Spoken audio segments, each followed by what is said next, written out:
Hi, everyone. Welcome back to Global Village Language and Global Pathways. I'm Naomi. And I'm Johnson. Today we're talking about something many professionals struggle with: confidence in the workplace. Why do some people stay silent even when they have good ideas, while others speak up with ease? That's a very real and important topic, Johnson.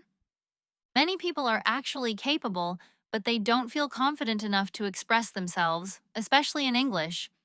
That's interesting. So the problem is not ability, but confidence? Exactly. Many people understand English quite well. They can read, they can listen.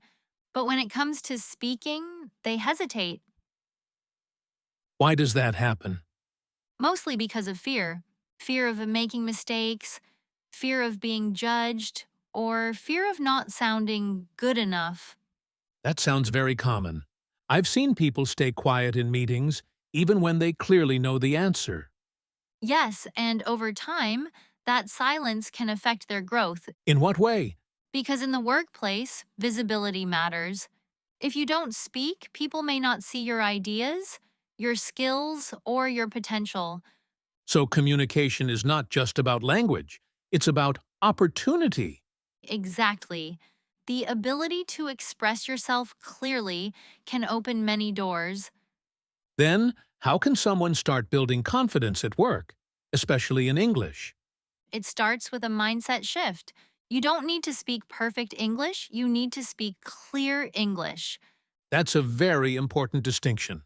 Yes, many people wait until they feel ready or perfect, but confidence doesn't come before action. It comes from action. So people need to start before they feel ready? Exactly. That can be difficult. What's a practical first step? Start small. For example, speak up once in a meeting, even just one sentence. That sounds manageable. Yes, it could be something simple like, I agree with this idea, or I think we can try another approach. So the goal is not to be impressive, but to be present. Naomi. Exactly. Confidence grows when you participate, not when you stay silent. What about mistakes? Many people are afraid of saying something wrong. Mistakes are part of the process. In fact, most people don't focus on your mistakes as much as you think. That's true. People are usually focused on their own work. Exactly. And even if you make a mistake, what matters more is your message. So clarity is more important than accuracy. Yes, especially in real communication, if people understand your idea, you are already successful. That's very encouraging. And another important factor is preparation. Preparation. How does that help? When you prepare what you want to say, you feel more confident. For example, before a meeting, you can think about one or two points you want to share. So confidence can be built before the conversation even starts. Exactly.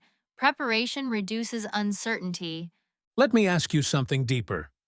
How does confidence in communication affect someone's career in the long term? It makes a huge difference. People who communicate confidently are more likely to lead projects, share ideas, and build relationships. And those who don't? They may be equally talented, but they are often overlooked. That's a tough reality. It is. But the good news is, confidence is a skill, and like any skill, it can be developed. That's very important.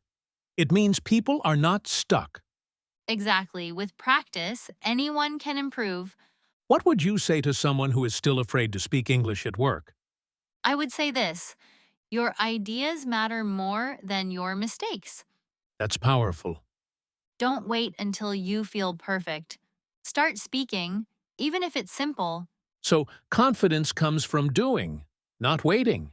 Exactly. Step by step, your confidence will grow. This conversation really makes me reflect on how important it is to speak up. Me too. It reminds us that communication is not just a skill, it's a bridge to opportunities. Thank you for sharing your insights, Naomi. Thank you, Johnson.